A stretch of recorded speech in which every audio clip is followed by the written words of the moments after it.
कुणाच्या आशीर्वादानं चालू आहेत म्हणण्यापेक्षा बरेच आहेत, म्हणजे असं काय एकाच असं नाव घेऊ शकत नाही. बऱ्याच नेत्यांच्याकडनं का नाही म्हणजे नेते ह्यातमध्ये इन्व्हॉल्व आहेत.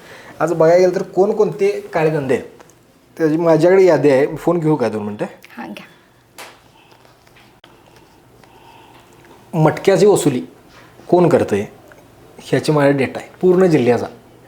म्हणजे ते पहिल्यांदा LCBला होते अधिकारी, म्हणजे अधिकारी म्हणजे पोलीस कॉन्स्टेबल होते. ते पहिल्यांदा LCBला होते, त्यानंतर ते राधानगरला ट्रान्सफर झाले, आता ते ASTUला आहेत. त्यातनं त्यांची वसुली चालते आहे, ती LCBसाठी काम करतात.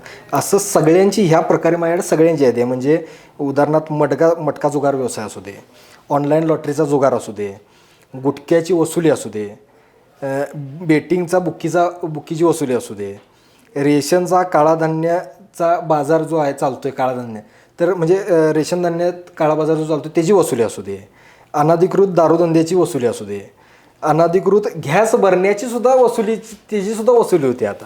म्हणजे झोपडपट्टीमध्ये ती सुद्धा म्हणजे काही गॅस भरतात, गाड्यांना गॅस वगैरे लागतो आहे त्याची वसुली असू दे, काही अनधिकृत गॅस भरतात त्याची सुद्धा वसुली होती. त्याच्यानंतर हॉटेलचा लॉजिंगचा व्यवसायाची सुद्धा वसुली करणं, ह्या सगळ्यांची यादी कोण याच्या अगोदर कुठं होता, त्याच्यानंतर त्याच्यावर तक्रार कशी झाली, त्याची बदली कुठं झाली आणि आता तो सध्या कुणासाठी काम करतो आणि किती कलेक्शन होते आणि त्याचे सगळे पुरावेसुद्धा माझ्याकडे आहेत. जर तसं जर एक्सपोज करायची कधी वेळ आली तर 100% ते सुद्धा एक्सपोज करायला आम्ही तयार आहे.